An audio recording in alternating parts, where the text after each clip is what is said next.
Welcome back to Webcertain TV. I'm Gemma Houghton, and today I'm with Sarah Moore, who's the CEO and Chief Creative at 11 Lights Media. And today we're going to be talking specifically about video and its use for brands. Hi, Sarah. Thank you for being here. Hi, thanks for having me. Pleasure. So, everybody is using video. We know video is becoming more important. Why is it such a great way to communicate? Why is it such an important channel? I think simply it's just how people, consumers, are choosing to consume their content now. I mean, we all walk around, I don't have it on me, but we all walk around with a mobile phone. And yesterday in my keynote, I referenced that and I said, we literally all walk around with a TV in our pocket now. So it's so easy for us to consume that content that way. And now we all have access to the internet and Wi-Fi and things like that. It's ease of use, and it engages many senses at once. So it's easy to connect. And I just think that, I mean, all the stats point to the consumption moving that way more and more and more. So that's why it's the channel of choice, yeah.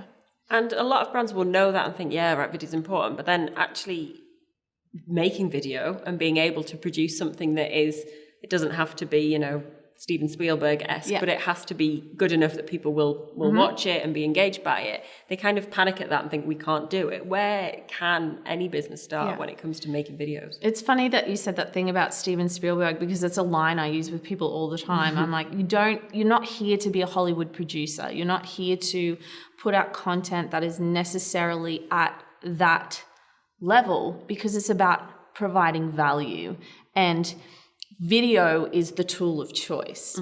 So as long as we're giving our audience what they want, it's really, and this is what I was saying to you before, creative is everything, because it doesn't matter if you're an accountancy, it doesn't matter if if you have a library, it doesn't matter if you're, a marketing agency, or really it doesn't matter any industry, because you all have content you can share with your audience. And something else I brought up yesterday actually is that we have that distinguishing B2B and B2C. And one of the things I said is there is no B2B. It is all B2C, because at the end of that line is a customer, it's a person. And so because of that, we all have the ability to provide value to someone. So if you're an accountant firm, and you want to make life easier for your end customer, and it's the things that you don't necessarily do or that make your life easier when they bring their tax forms and things to you. You can give information around that, and you can provide value in that way and use video to do it. But maybe you make it fun, maybe you make it funny, maybe you do a bit of role play where someone just dumps all their receipts on the table, because that's what happens to a lot of accountants. So I think that it's just all about creative in that middle space. And using maybe the ideas that you would use in other content, like you might create traditionally, especially for industries like that, you might have created a white paper or some kind of blog post or article about it. Well, you can use that same content, but just in a different format. Well, that's exactly right. It's just all about how people are consuming. And on that, I think it's important to still use other channels and still use other, mediums I meant. So still creating your white papers, still creating your blog posts and your podcast if you do that, things like that, because people do consume differently and people have time for different things. So video is just something that I think people need to be integrating at this point.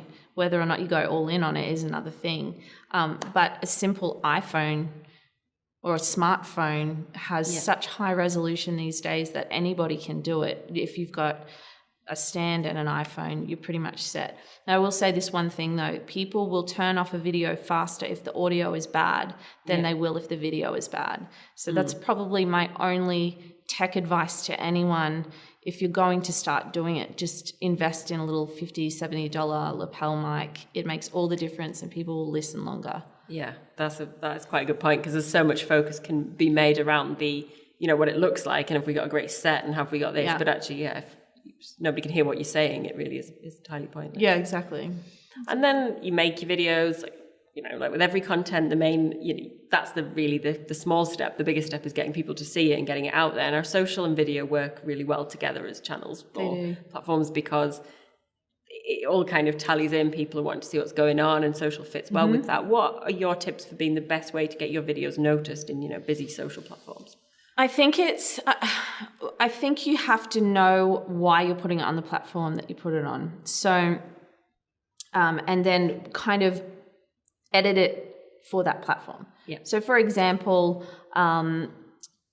if you're putting it on YouTube, I have so many people I work with that get worried that people aren't seeing it on YouTube. But then I just ask them, I'm like, are you trying to grow your YouTube channel, or are you just using it for somewhere to house your content? Because pretty much all of them, I know we're not trying to be YouTube stars. We're not actually trying to grow that channel. We're just using that as a reference point for when we put it in the blog or something like that. So I think the way to maximize eyeballs is to put it on every channel, but also do things like, if you've got an email list, email it to your list and tell them about it, and use your YouTube link, because they will go there and they will watch. Upload it natively to Facebook. So you're not using the YouTube link, because Facebook favor that and they will push it out to people. If you see that it's doing well, put a few dollars behind it, boost that traction that you've already got, that organic traction. You can cut things up these days and put it on Twitter. You get a couple of minutes on Twitter, and you can put things on Instagram stories now, and even on Instagram itself. So it's about editing it for the time that you've got. Yeah. And giving people a tease, or giving people just a really solid nugget of information. And I don't think it's about like hacking eyeballs on the content, because you still want the right eyeballs. But if you're on Instagram, using the right hashtags is going to get those eyeballs on it. Same with Twitter. But the reality is just that you need to create the content for the platform that you're putting it on. Yeah. And that's often with video. Unfortunately, it is in the editing, because you do need to cut it down and make it make sense. Yeah.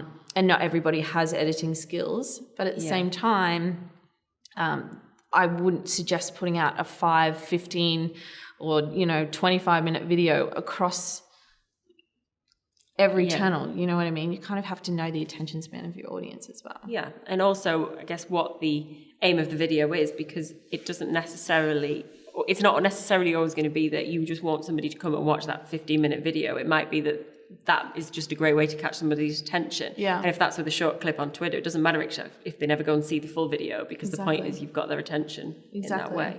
And I will say, you brought up Twitter, and I just wanted to talk about video on Twitter for a second, because video is still massively disruptive on Twitter. They've had the capability for a long time, but people don't use it. And so if people engage with you and you want to engage back, something that's disruptive and something that always captures attention is if you just turn on the camera and thank people for following you and connect with them via video. That way, say, thanks, Gemma, for following me.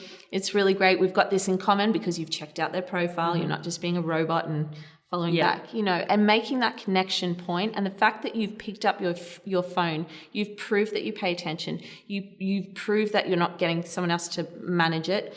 And you've proved that you want to actually have a real connection. And it's still a very powerful tool to use. So even though I think a lot of the time we talk about video as something that's produced, there's still power in connecting through that raw kind of like just pick up and do a quick 10-second video to someone. So. Yeah, that's a really interesting point, because like you say, we talk about video and like producing a video that is a content marketing piece, whatever it might be, but actually it's a great way to build relationships, because we all know now with Skype and FaceTime and that kind of thing that keeping in touch with people is much better than it ever was, because talking to them on FaceTime is way better than just having a phone call, and that's even people really well. So to extend that into, why would you not do that with people you work with, or you want to work with, or you want to collaborate with? Then it's a great.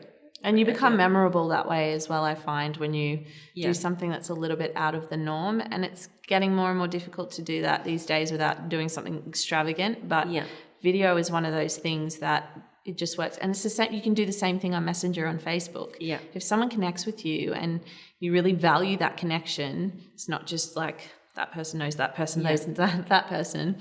Pick up your phone and record a message and say, thank you so much for connecting. I really look forward to chatting with you about XYZ. And it's really powerful. Yeah, you're going to stand out way more than anyone else that followed that day. Absolutely. Sure. Yeah.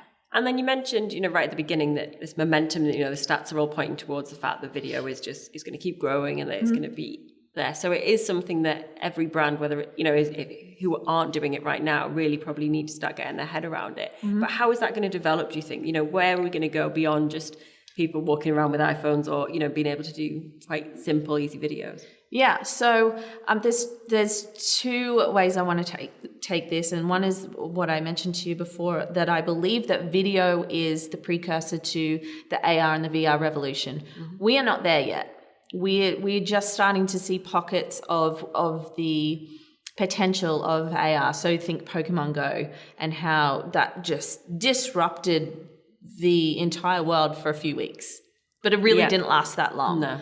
But it is a good insight into the fact that when we get AR and it makes sense and it's easy and it's not ugly, it's going to revolutionize everything. And also, I guess when people get used to it and expect it more, because now it's still a bit Absolutely. of a fad, but at some point it won't be, will it? Exactly. And I think it will be used in business to gamify things and, looking after your employees that way. And so it won't just be games. It won't just be entertainment. Yeah. But also the precursor to VR, obviously, because you have to film in order to create that VR situation. And the other way I wanted to take it was that I don't know how much you have to do or have seen of Gary Vaynerchuk, but he recently, over the past 18 months, he's been doing a show called Daily V, just to give a little bit of context for your audience if they don't know. And basically he's had a cameraman follow him just about every day of his working life, and they make content out of that every single day. And it sounds mundane, but they edit it to make it interesting. Yeah. And it appeals to that voyeuristic nature in us. It appeals to that reality TV person in us. Like, reality TV was huge when it came out. Yeah. It was revolutionary as well. And I think that this is the next step for that. And Gary's really the first one I've seen pioneer it in the way that he has. There's been a lot of people who've just sort of self-filmed for a while, picked up their phone, done it that way. But I truly believe that people are going to start having their own little media and production teams because we want to look into each other's lives. We want to rubberneck. We want to know what's going on. We want to know that we're not alone. They have the same fears. They have the same struggles. They get mad. They get sad. Yeah. They eat. It's just, I think it's the way of the future, and it's something we're definitely incorporating into our business. To do for clients and also to do for our business, to experiment, because I like to experiment before I necessarily go full in on a client. So. And also that's the case for most people with video. You need to try a few different types. You need to see what is going to work with your audience and with the kind of message that you as a business and the kind of brand values that you as a business have, because that approach would not work for some companies, but it would be fantastic for others. And you really do need to kind of play around a bit and see what it is you can do, I guess. Definitely. I agree. Well, thank you for talking to us. It was really interesting. Oh, Sarah. Thanks for having me. Pleasure. Thank you.